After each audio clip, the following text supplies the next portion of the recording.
Hello, my name is Mr. Slin. Welcome to the show. Today we're talking about what's going to happen to Highlander. So, as you guys know, Valve is going to be implementing matchmaking directly into TF2, and a lot of the community is wondering what's going to happen to this format that they love.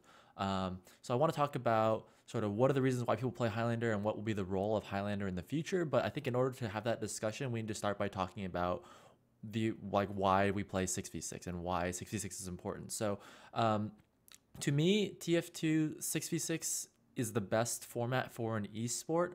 And if you talk to a bunch of people that are involved in the matchmaking right now, they'll tell you that is Valve's primary focus moving forward with their integrated matchmaking. So, historically, Valve has not supported a competitive format. This game obviously was derived from Quake, and it's a very mechanically challenging game. They did a lot of different things to make this game appeal to a casual audience, and when they finally released the game 8 years ago, they had a game that was designed for like an 18 to 32 man servers, a lot of people on there, playing more really casual audience, and the game was really never meant to be an esport. So um, I think for TF2, it's always been a struggle between us and the developers, what we want as a competitive community and what the developers want for their scene. So it's always been this battle between this game that's designed for competitive, casual play, and then us over here, our community, wanting to push for this game to become an esport. And when you look at the game as an esport, there's a lot of different factors. But when the game first came out, they tried a bunch of different formats, right? As you guys know, they tried everything from 4v4 capture the flag to like 5v5, 6v6, 7v7, 8v8 was a thing for some time with class limits to two, and then they even had like two medics was like the popular thing for a while. But ultimately, the community decided that 6v6 is the best format. It's the most conducive format for an esport. And there's really three different parties that I see that really contribute to that. So you have the players, the spectators, and then the esports organizations.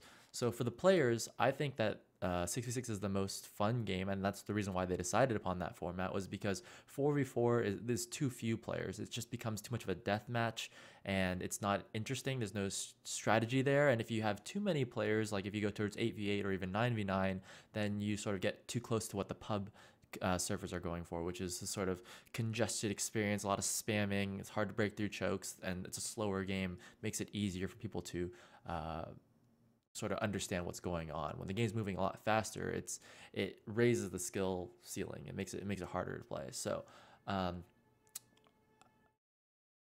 sorry, there's horns going on outside my room. So, for TF2, I think for 6v6 that you have the player experience, and for me, the game has always been more fun with less players on the field because you get to demonstrate more of your skill. Whenever you kill someone in 6v6, you're taking out 1 out of 6 players. If you kill someone in 9v9, it's not as important. A pick in 9v9 is not really something you necessarily push on unless it's a key player like a medic or a demo man or something along those lines, or if you take down the sentry gun or something like that. But in 6v6, if you get a pick, that's a huge deal. You're going to push on a 6-on-5 advantage. So it's those sorts of things that make it fun for players to play 6v6. Although I will admit that I think right now there are more people playing in Highlander, but we'll talk more about that later. So from a player experience, I think that as an esport, 6v6 is the better format. As a spectating experience, if you look at which games are being casted and which games people are watching, more people are watching 6v6 now than are watching Highlander. So 6v6 is the more popular format to spectate, and I think part of the contributing factors to that is that with Highlander, there's just so much going on. It's really hard to keep track of everything, whereas in 6v6, it's a little bit easier to follow the action. Now, you look at traditional sports like football, for example. Football is 11 on 11, and you're like, wow, that's so many players in the field. How can you keep track of what's going on there? But for the casual audience, it helps to have this focus, right? It's the ball. So everyone watches the ball, and even if you have no idea what's going on with the lines, you still can see where the ball is going, and that's kind of just it's an easy thing to focus on as a spectator. And I think for TF2, one of the struggles has always been that the focus is on the frags, on the kills. And that's the case if you look at Counter Strike, if you look at any other FPS game, like the kills is the most important thing to watch. And the more players you add to the field, the more players you add to the server, the harder it is to spectate the proper player to make sure that you're catching all of the action. And I think one of the things that's really helped from the production side of things, from the TF2 production side of things, is they've had that cheat feed, which basically takes the server and it just like outputs information as to who's getting which kills, so the cameraman has an easier time of putting the camera on the right person. So you have like a little bit of a delay. That way you can just sort of see into the future as to who's gonna get the kills, who's gonna get the next 3K, who's gonna get the next big air shot.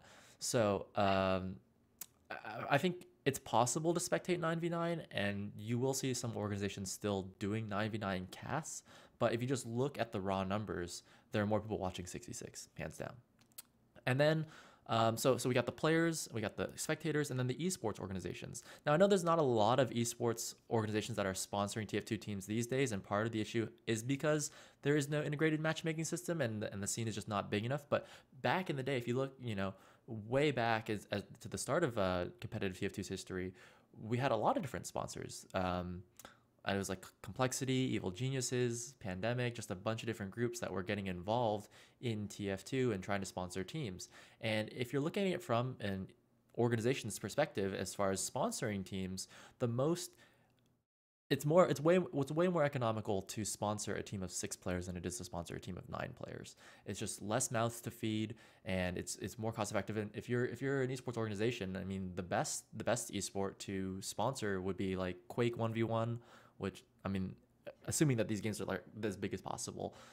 Anything like StarCraft, for example, would be really good because you just really only need to sponsor 1 player. Now, these days with StarCraft, they have whole stables of players you need to sponsor entire teams. But in theory, if you can just fly 1 guy out to a tournament, that's way cheaper than flying out 5 guys for League of Legends or whatever else it is. So having 9 players that you need to fly out to each tournament is a bigger deal, and it's more cost on the esports organizations, but also the tournament organizers as well. If you think of all the lands that we've had in the past, if you had a 60-team tournament, you could have 10 TF2 teams. But if it's a Highlander, if it's 60 teams, you could have 10 6v6 teams. But if you had 60 players would have, you get what I'm trying to say, 60 players would have 10 6v6 teams. But if it was a 9v9 format, you'd only have like 6 teams. So it's just, you just wouldn't have, it would be harder to put on a tournament for larger teams. So the brackets aren't as big. So when these teams, when you're casting and streaming these tournaments, you want to get as many games as possible, right? You want to stretch it and have casts for that entire weekend. And if there's less teams, that means you need to have like double elimination, or you need to find ways to stretch that tournament out. Whereas if you have more teams involved, then, I mean, if you think about it, if you had like a 60-player StarCraft tournament, you could have way more matches. So because you just do one versus one, and you have 60 players there. So I think at least from an esports perspective, it makes more sense to do 6v6 instead of 9v9. I think from a spectating perspective, it's more understandable. And then from a player's experience, I think that you'll find that 6v6 is a lot more competitive, and the skill ceiling is higher in 6s than it is in 9v9. And that is why currently you'll see more talent in 6s right now than in 9s. Although for specific classes, you'll see certain players that are really good at spy or really good at sniper, or these sort of specialists. But I think for Highlander, they borrow a lot of talent from the 6s pool because those players are so good at scout, soldier, demoman, medic. So I think that's the reason why 6s has been popular. Now, why do people play Highlander? Like, what role does Highlander serve in this community? Well, I touched upon this earlier, but I think there's a lot of people that are playing Highlander right now because it's a lot closer to the pub game, right? So you have the pub game, you have Highlander players, then you have 6s players. And I think for 6s and pubs, they're just very different games. Like, you just can't compare the two. I mean, they're both Team Fortress still, but if you're a pub player and you try and hop into a 6s game, you need to learn rollouts, you need to learn a lot of different strategies and how the game flows. And I think Highlander is a happy medium between those two formats, where it's and a lot of people call it the bridge between pub play and competitive play, because it's more competitive than a pub. The skill ceiling, the level of players that are in Highlander is a lot higher than what you see in a pub, but it's not a whole different format that 6s. That's just so much more unfamiliar to the players that are currently playing the game. So I think for a lot of Highlander players, the appeal is that you can continue playing your main class while still playing at a competitive higher level. So, for example, for myself, I used to main Spy. When I wanted to play competitively, I actually just switched my main to Scout because I really had no choice. You're not going to play Spy in 6v6. Whereas if you play if you play Scout, you can actually play all three game modes, which is kind of nice. Um, so yeah, I think if you're looking back on it though, people who play sixes and Highlander have always been in the same group. We lump it into the competitive scene, right? Because you have the developer supported game, and then you have the competitive scene. And the developers have created this pub game that made a lot of money for Valve, and that did really well. It's a really popular game, and it really appealed to this casual audience. But then you have this competitive community of Highlander and sixes, and if you go through all the other game modes, fours, and all the other stuff, this competitive community of people that really insist that this game is better than the pub mode. And it's taken 8 years, but it's finally gotten to the point where Valve is like, okay, we see the value in what you're doing. We want to support you guys. So finally, they're integrating matchmaking into Team Fortress. And this is a big deal for the entire competitive community because finally we're getting the developer support that we need to push the game forward. It's really difficult to push a game forward without that developer support.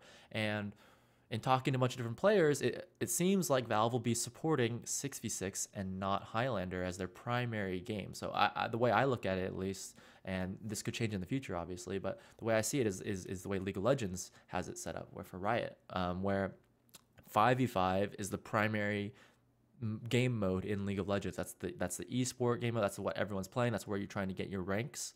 But they have these other game modes like 3v3 Twisted Tree Line and ARAM and a bunch of the other like domination, whatever other game modes they have that are just auxiliary. They're just there for fun, right? And if you look at Counter-Strike, it's kind of in a similar position as well, where you have these pub community servers that have like, again, it's just way too congested, too many players on B side on Dust 2. It just makes it not fun to play. Whereas you have the competitive scene that a lot of people are actually trying to move forward and get ranks and really invest their time into. So I think that's kind of the direction that TF2 is heading right now, and then Valve is sort of taking that model from Counter-Strike and putting it into TF2 and saying, look, like 6v6 is the format that we think will be the best esport that people will want to get their ranks in, they'll want to get skins for, they'll want to get invested into, and I wouldn't say they're phasing out the pub community because that's where everyone is right now, that's where everyone came from, but by integrating this matchmaking system into TF2, all the pub players are going to see this big green play button just like in Counter-Strike and say, okay, I'm going to play the competitive game and I'm going to try it out. And that's actually worrisome for Highlander players because that was the role that Highlander served, was that you have all these pub players who want to play competitively, but they don't want to make the jump. So they kind of hop into Highlander as that bridge. And I think that when this matchmaking system gets implemented and if the sixes scene and the esports scene really grows and blows up for the game, people are going to be want to emulating the pros. They're going to be want to push themselves and become better players, and they're going to try and hop directly into sixes. And previously, it was really difficult to hop into sixes because there's so many barriers to entry. You had to use third-party websites like TF2 Center, TF2 Lobby. You had to find a team and sort of use these other leagues like UGC and ESEA and ETF2L to try and get into the competitive scene to even play. And now that matchmaking is here, it's just going to be, that barrier is going to be removed. You're just going to hop directly into sixes. And sure, they're going to eventually, these players will eventually filter into leagues and go into competitions, but the actual act of just getting into sixes, just getting your foot in the door is going to be so much easier for these players. Now, one of the arguments that you can make against that is, well, yes, they're gonna see these pro players, but I'm a pyro player or I'm an engineer player. Like I'm not gonna want to play Demo Man or something. I'm gonna want to play my main class. So what's gonna happen to me? Isn't that still gonna make Highlander viable? And my counter argument to that would be is that I think that one of the issues in like TF2 lobby, for example, is that if you tried to main Spy in a 6v6 lobby, people will just yell at you. Like you're just not gonna have a good time, and you're obviously gonna have that in matchmaking. But one of the nice things about matchmaking is that you're actually going to be paired up with people at your similar skill level, whereas in lobbies, that's the issue with team stacking, right? You can just kind of make your own teams. And when you actually have a ranking system where you can match up against people of your similar skill level, or think of it a different way, like think of it as a similar mindset. So you have these sort of pro players, right, that are playing scout, soldier, demo man, medic, the super competitive classes. Those people will be winning games and be shifted to the upper ranks. Meanwhile, these other players that are playing either not at a higher skill level or also playing inferior classes, right? These players will be shifted to the lower end of the spectrum and lower ranks. And so they'll be playing with other players who are interested in doing the same thing. So, for example, if I really wanted to play full-time sniper and I was just terrible at it, then I would be with other players who are also going to be playing these inferior classes or running setups, running team comps that are not optimal, that are not fitting the metagame at the time. So I think that there will be a place for people to play a wider breadth of classes in 6v6 in that context through the matchmaking system. And so again, that's the issue for Highlander. It's not going to be the same bridge that it was before. Like players are not going to want to hop into Highlander and then hop into sixes. And in fact, one of the issues with doing that right now is that you're investing time into a format that ultimately isn't where you want to go. Like if you ultimately really want to be a sixes player, you shouldn't take the time to hop into Highlander and then hop into sixes. You should hop directly into sixes, invest the time in there, because that is the game that you need to learn. You need to understand that game. I think a lot of players who are hopping into Highlander just see it as a more competitive pub. And even though like a year from now, the pub scene will probably be doing just fine, I think that more and more players will be shifting their time and effort and energy into 6v6. Now, not only will the players be doing that, but the community, the larger TF2 community, the community websites, the forums, people will be shifting themselves in that direction as well. So you'll be seeing community websites, instead of focusing on pubs and trading and that sort of aspects, those sort of aspects of the game, you're going to see them instead be putting their efforts into getting better at TF2 and progressing up and moving up through the matchmaking system. So content that people are consuming will also be moving in the direction as well. So even things like the TF2 Reddit, for example, those, like, yeah, right now maybe it's all about hats and having fun and pubbing, but I think that those webs, like you'll see, like these subreddits and all these community organizations start moving in that 6v6 direction. We're seeing it even right now with Team Fortress TV. Everyone's been talking about how they're not really going to be covering as much Highlander. Like that's just not a focus anymore, because everyone is going to focus on what the developers are doing, and that's been the case in the past. That's going to be the case in the future. You look at Team Fortress, and the developers have put in all their effort into developing the pub game, developing the casual game, and that's what the bulk of the community will focus on, is focusing on what the developers have given them. But if the developers are giving you the competitive scene, well, now everyone's going to be putting their efforts in that direction as well. And we've seen that across a number of different titles, where if the developers are not supporting your game directly, then you have a choice to make. You can either stay the course or move to what the developers are doing. So, for example, the developers are pushing this pub play. We want to play competitive. We're going to stay over here. We're going to make our own rules. We're going to do weapon bans. We're going to make custom maps. We're going to implement our own rule sets to make this community, this competitive community, still exist, even though developers are pushing this other game. You see this in like StarCraft, for example. There's been 2 StarCraft expansions that have come out, and StarCraft 2 expansions, and people are still playing Brood War. Like, they still have Brood War tournaments, and people are still playing that game. And even though the developers are no longer supporting that game, that community has decided that, you know, Brood War is the best game to play, and we're going to play Brood War.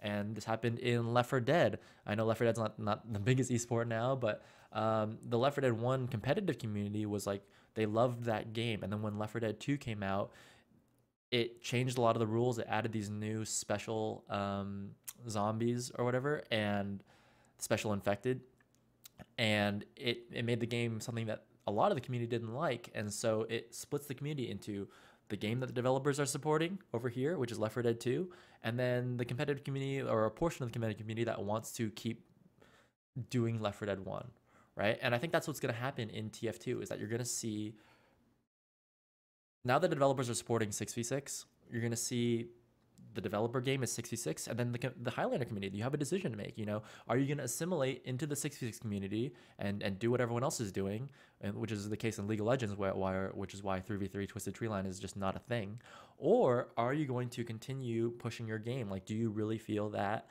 Highlander is the best game, and that you're going to stick with that game?